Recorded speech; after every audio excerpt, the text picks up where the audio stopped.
Bienvenue sur Ma Voix tes livres. Après une si longue lettre, découvrez maintenant Sous l'orage de Seydou Badiane, plongé dans la vie de Kani, Samou et du père Benfa, entre tradition, modernité et choix qui bouleversent le destin. Installez-vous et laissez-vous emporter par cette première partie. Abonnez-vous à la chaîne pour suivre toutes les prochaines lectures. Ma Voix tes livres, la littérature qui vit et qui vous accompagne. Ce jour-là, le père Benfa s'était levé plus tôt que de coutume. Il était debout avant les premières clartés de l'aube. Rien dans la cour ne bougeait. Seul, de temps en temps, bruissaient les feuillages du petit manguier, non loin du puits. Était-ce le vent ou des oiseaux de nuit? Il est difficile de le dire. Le père Benfa s'installa sur le petit tara qui, dans la journée, portait les calebasses de maman Téné. Le tara était mouillé, mais le maître de la maison n'y fit guère attention. Il était si soucieux. Toute la nuit, il s'était tourné et retourné sur sa natte sans pouvoir dormir. Comment aurait-il pu fermer les yeux avec de tels projets? Non, cela n'était pas possible. Le père Benfa se voyait pour une semaine au moins le premier personnage du quartier. Il n'était plus loin le jour où les Aèdes les plus populaires, les plus recherchés, le chanteraient. Il serait leur point de mire, on parlerait de lui. On dirait les louanges de ses pères, de ses frères et de tous ses proches. Que faire pour éblouir tout ce monde? Que faire pour contenter tout ce monde? Il faut être ingénieux dans les moindres détails afin que nul ne trouve à redire. Alors on se souviendra de ces jours. Les Aèdes en parleront ailleurs. Les vieux en diront un mot à leurs petits-enfants. Et lorsqu'on verra paraître Benfa au milieu d'un cercle quelconque, on dira avec respect et admiration « Le voilà ». Rêveur sur le tara humide, le père de Kani semblait scruter inlassablement l'horizon.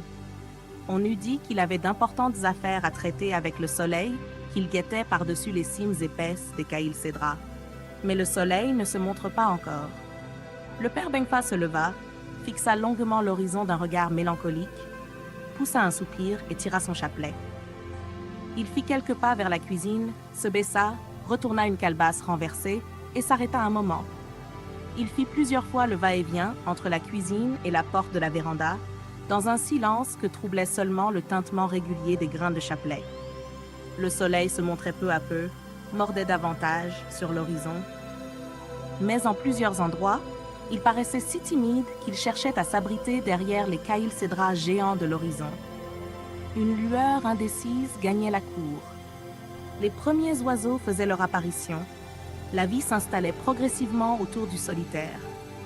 D'un coup de pied, le père Benfa fit dégringoler la planche qui fermait le poulailler.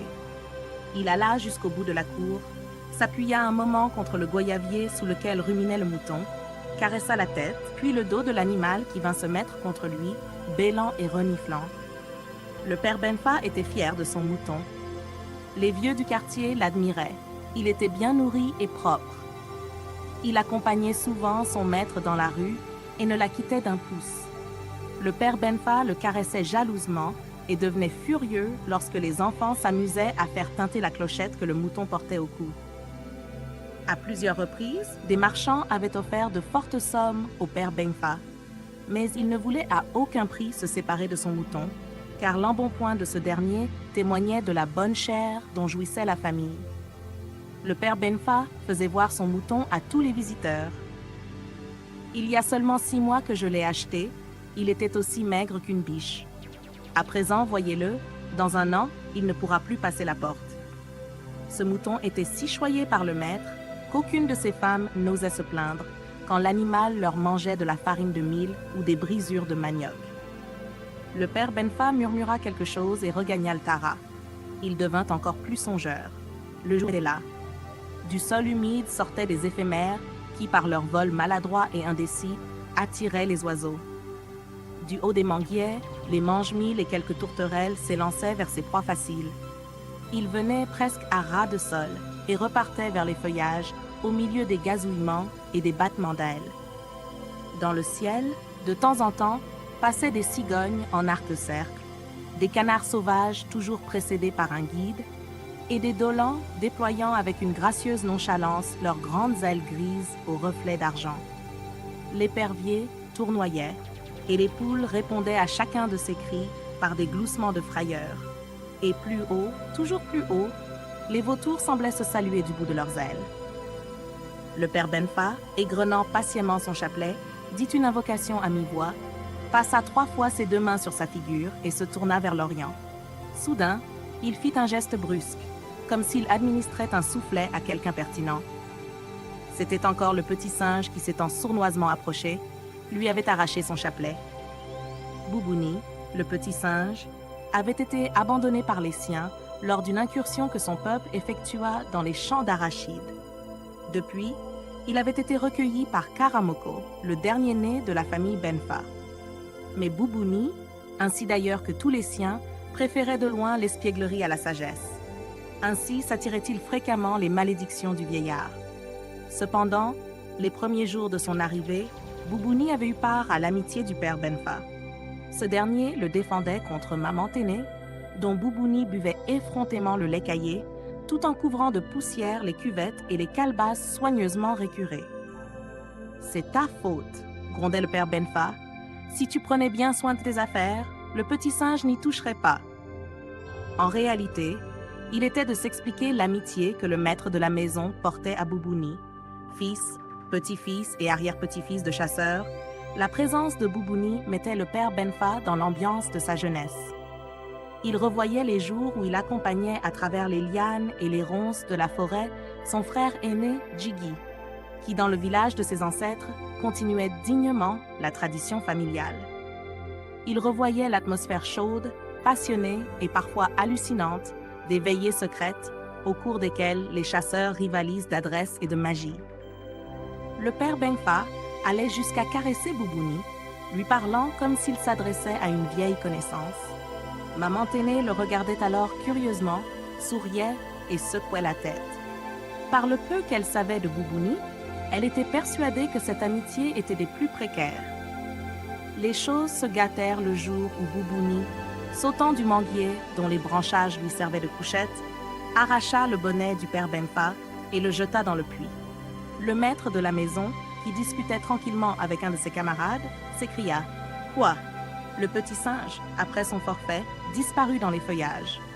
Maman Téné, avec un sourire de triomphe, s'enfuit dans sa case. Le père Benfa resta planté au milieu de la cour, sans un mot ni un geste pendant un bon moment. Puis, il alla repêcher son bonnet et lança à Boubouni la plus terrible des injures. « Que te Senmis te méprise !» Depuis ce jour, le père Benfa changea d'attitude à l'égard de Boubouni. Il ne lui ménagea ni coup de babouche, ni injure, ni malédiction. Le père Benfa reprit son invocation après s'être armé de la grosse cuiller de bois que Boubouni connaissait bien.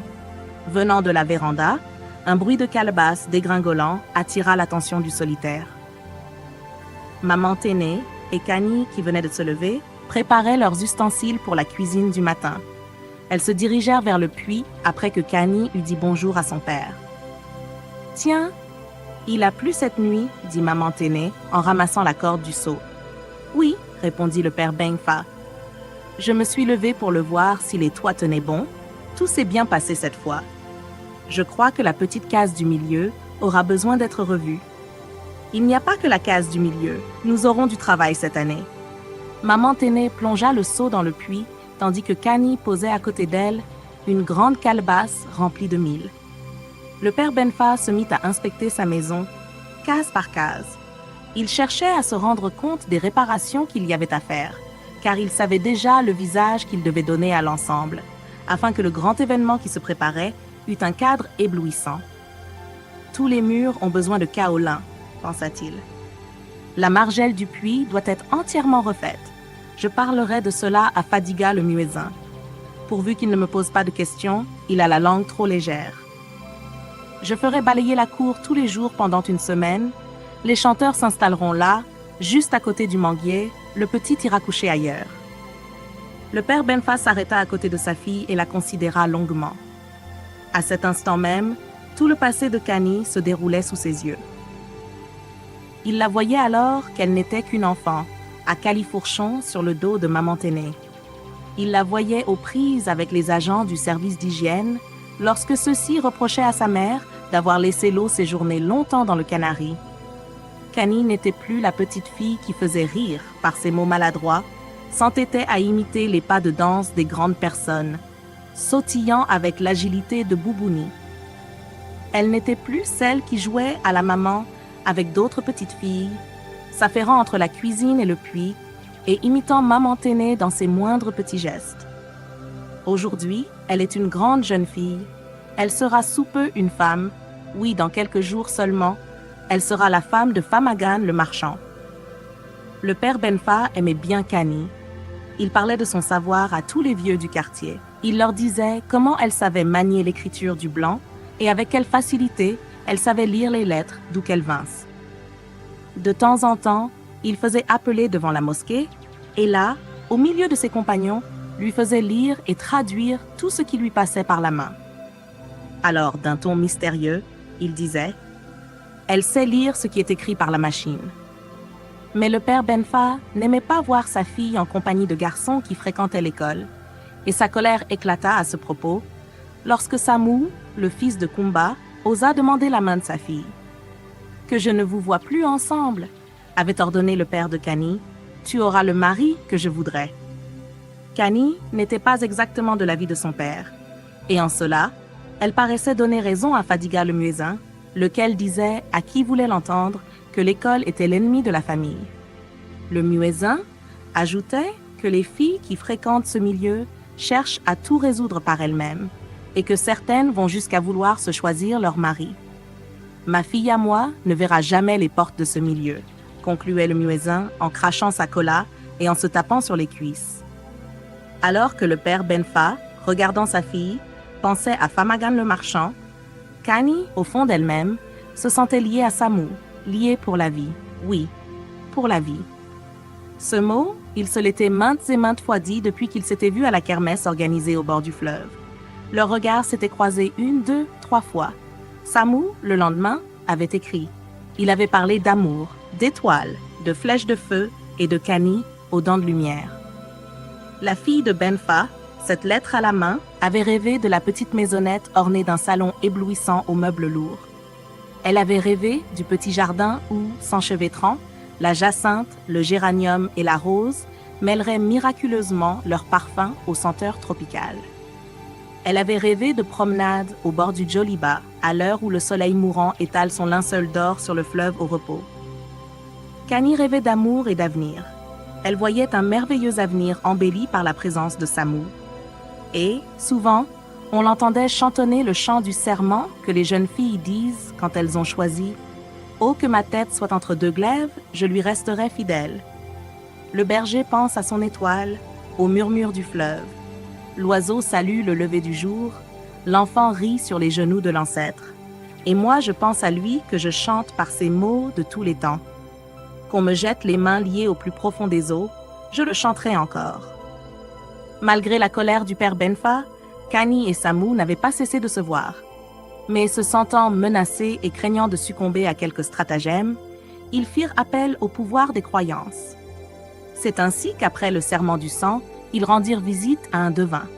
Le féticheur, après avoir entendu Samou, ricana à grand bruit et sans un mot, tira d'une corne 2 rubans d'une demi-coudée de longueur, les enduisit de beurre de karité, auquel il mélangea une goutte de sang de chacun d'eux, les tressa en une mèche à laquelle il mit le feu.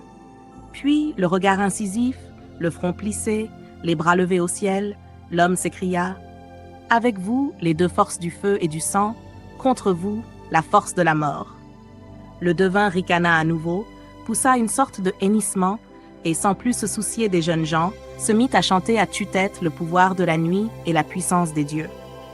Forts de leurs nouveaux appuis, plus sûrs de leur avenir, ils jugèrent cependant sage d'éviter, quand ils étaient ensemble, les lieux où ils pouvaient être vus du père Benfa ou d'un de ses amis. Ils s'écrivaient souvent quand ils ne pouvaient sortir. Karamoko, Nyanson ou même parfois Birama portaient les lettres. La famille Benfa était donc divisée à propos de cette affaire. Birama, Nyanson, Karamoko étaient du côté de Samou, tandis que le père Benfa et Sibiri, l'aîné, ne pensaient qu'à Famagan. En réalité, l'harmonie de la famille Benfa n'était qu'apparente, et cette affaire Samou permit de voir au grand jour une division qui avait toujours existé. Bien souvent, à propos d'école, de vaccination ou d'autres choses, Les jeunes n'étaient pas de l'avis des anciens, et s'ils ne manifestaient pas bruyamment leur désaccord, c'était par égard ou simplement par crainte de représailles. Ils riaient entre eux et poussaient des exclamations parfois irrévérencieuses lorsque le père Benfa disait que les tourbillons rouges charriaient des graines de maladie ou que la rareté des pluies était la réponse divine à l'inconduite de la jeune génération. Ils riaient lorsque le père Benfa faisait des offrandes pour conjurer le mauvais sort en période d'épidémie. De l'autre côté, le père Benfa et Sibiri riaient également quelquefois. Ils riaient lorsque les jeunes leur disaient que les maladies étaient dues à des êtres si petits qu'on ne pouvait les voir à l'œil nu. « Et comment les as-tu vus, lui, petit menteur ?» dit un jour le père Benfa à Birama. Il riait lorsque Birama refusait de boire dans la calebasse commune parce qu'elle contenait ces maudits petits êtres. Un jour, Birama reçut un soufflet pour avoir dit qu'il n'était pas prudent de manger à plusieurs dans le même plat. Mon père et le père de mon père ont fait ainsi. Si tu t'en trouves mal, va-t'en avec les blancs. Je t'ai mis à l'école pour que tu saches lire. Je n'ai jamais voulu que tu deviennes un blanc. Le père Benfa riait de bon cœur lorsqu'on lui disait que les blancs aimaient se promener avec leurs femmes. « Et qui reste à la maison alors ?» répondait-il. « Le chien. » Le père Benfa et Sibiri étaient du même monde, un monde que les jeunes trouvaient étrange et barbare. Né dans le petit village qui a vu grandir son père, façonné à la manière ancestrale, Sibiri stupéfiait ses frères quand il leur parlait de son enfance et des principes qui avaient guidé ses premiers pas. Au village, les jeunes entourent de respect et de sollicitude leurs aînés. Ils vénèrent les anciens et tout ce qui a été établi par eux. Ils les écoutent religieusement quand ils leur racontent les faits passés ou quand ils leur enseignent les fruits de leur expérience et de celle de ceux qui les ont précédés. Jamais, entre cadets et aînés, il n'y a la moindre discussion. Toute la vie est régie par une seule loi, celle de la hiérarchie de l'âge, de l'expérience et de la sagesse. C'est seulement après avoir séjourné dans la case des circoncis que les cadets sont considérés comme des hommes. Ils sont alors censés avoir acquis tout ce qui fait l'homme. Ils ont appris à vaincre la peur. Ils savent souffrir, endurer sans se plaindre. Ils savent veiller sur un secret en résistant aussi bien à la corruption qu'aux tortures. Ils ont appris à se sentir liés à leurs semblables, car l'homme n'est rien sans les hommes. Il vient dans leurs mains et s'en va dans leurs mains. Mais avant de franchir le seuil de la case des hommes, les cadets subissent une série d'épreuves.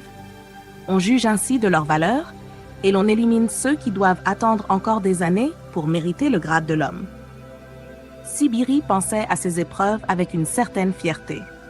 À quelques jours du grand événement, le père Jigi, à la tombée de la nuit, lui avait confié un message pour un ami dont le village se trouvait à une demi-journée de marche. Certes, on lui avait donné un fusil, mais Sibiri était seul, affreusement seul, parmi les petits sentiers de la brousse, et tout le long du chemin, les fauves aux aguets avaient fait battre son cœur par leurs cris d'affamés. Sibiri parlait aussi avec enthousiasme des séances de koteba, au cours desquelles les cadets subissent l'épreuve du fouet. Le fouet siffle sur leur dos, ruisselant de sueur et de sang, égard à celui qui laisse entendre le moindre gémissement. Il est alors irrémédiablement ajourné. Un homme endure et ne crie pas. Birama, Nyanson et Karamoko écarquillaient les yeux lorsque Sibiri racontait que les cadets, le torse meurtri par la flagellation du koteba, doivent à l'aube se jeter dans l'eau froide du fleuve, en sortir courant pour grimper par trois sur l'arbre sacré des anciens. Birama avait des frissons lorsqu'on lui parlait de l'épreuve de feu. Les jeunes en passe d'être circoncis doivent pénétrer dans une case en feu et ramener un objet qui ont laissé les aînés. Au début, l'objet est une corbeille ou une marmite, mais au 7e tour, il s'agit souvent d'une aiguille plantée au mur. Après ces grandes journées d'apprentissage, les cadets sont rassemblés en un lieu hors du village. Ils y vivent 3 mois durant, là comme la vie d'homme. L'un d'eux commet-il une faute? Toute la communauté subit la sanction, et les coups de fouet rythment alors le chant rituel. Je ne suis rien sans lui. S'il fait un faux pas et trébuche, je trébuche avec lui, si je ne peux le retenir. On chante en chœur, on chante la discipline, on chante le courage, on loue la fraternité. Les anciens veillent, ordonnent, flagellent et enseignent. Et chacun de leurs gestes est accueilli avec la déférence de tous les jours, car comme dit le chant, ils m'ont précédé en tout. Je recevrai de leurs mains cette sagesse que je laisserai à mon tour, à ceux qui me suivront. Tout cela est dépassé, disait Birama autour de lui. La civilisation demande autre chose. Nous ne sommes pas faits pour cette vie dont parle Sibiri. Elle est bonne pour les ignorants. Aujourd'hui, il faut être instruit si l'on veut être respecté. Voyez, les Blancs ne respectent que ceux qui s'habillent comme eux, car ceux-là sont seuls civilisés. L'instituteur le dit bien souvent, « Vous deux, Nyanson et Karamoko, si vous voulez suivre l'exemple de Sibiri, tant pis pour vous. Allez dans un bureau, dans un magasin, vous verrez que le Blanc vous accueillera différemment selon vos habits. Il aura quelques égards pour vous, si vous êtes comme lui, il n'hésitera pas à vous souffler si vous êtes autrement. Les agents de police ne vous épargneront aucun mauvais traitement si vous ne savez pas leur parler correctement la langue du Blanc. Pour ma part, j'ai choisi les autres. Nyanson et Karamoko n'hésitèrent pas longtemps entre la vie rude de Sibiri et la civilisation de Birama. Ils choisirent d'être modernes et considèrent comme Birama que Sibiri n'était qu'un ignorant. Comment du reste, lui qui ne savait ni lire ni écrire, pouvait-il les guider eux? Ils se rangèrent du côté de Birama et laissèrent Sibiri et le père Benfa s'accrocher en vain à ce passé qui est la vie du village. Le père Benfa, après avoir longuement médité, fit appeler Sibiri auprès de lui. Le déjeuner n'était pas encore servi. Maman Téné était toujours dans la cuisine, d'où sortait maintenant une fumée blanche et épaisse. Je voudrais parler à mes frères Tiemoko, Moussa et Sori. Je veux qu'ils soient autour de moi au coucher du soleil. Sibiri acquiesça et se leva. Le père Benfa le rappela. Nous devons parler aujourd'hui du mariage de Kani. Aujourd'hui, nous dirons quelque chose à Famagan qui attend depuis 1 an. Sibiri, lourd de ce secret, prit un air d'importance. Il devint grave et soucieux. Il imaginait lui aussi les grands jours qu'on venait de lui annoncer. Il imaginait, lui aussi, les 1000 choses qu'il devait faire afin que son nom figurât dans la mémoire du peuple, aux côtés de ceux de ses camarades qui, en pareille occasion, avaient su éblouir le monde. Maman Téné avait aménagé la véranda, elle avait balayé le sol et nettoyé les murs. Elle avait transporté à la cuisine les vieilles calebasses et cuvettes qui d'ordinaire encombraient ces lieux. Elle avait rempli la lampe de beurre de karité et y avait glissé une mèche tressée par elle-même. Après tout ce travail, elle avait étendu les magnifiques nattes réservées au grand jour. Le père Benfa, superbe dans son boubou doré, chapelet en main, s'était déjà installé. Il était si majestueux, si imposant que tous ceux qui, venant vers la véranda, l'apercevaient, marchaient sur la pointe des pieds pour ne pas se faire entendre. Il resta ainsi seul avec ses prières jusqu'à l'arrivée des autres.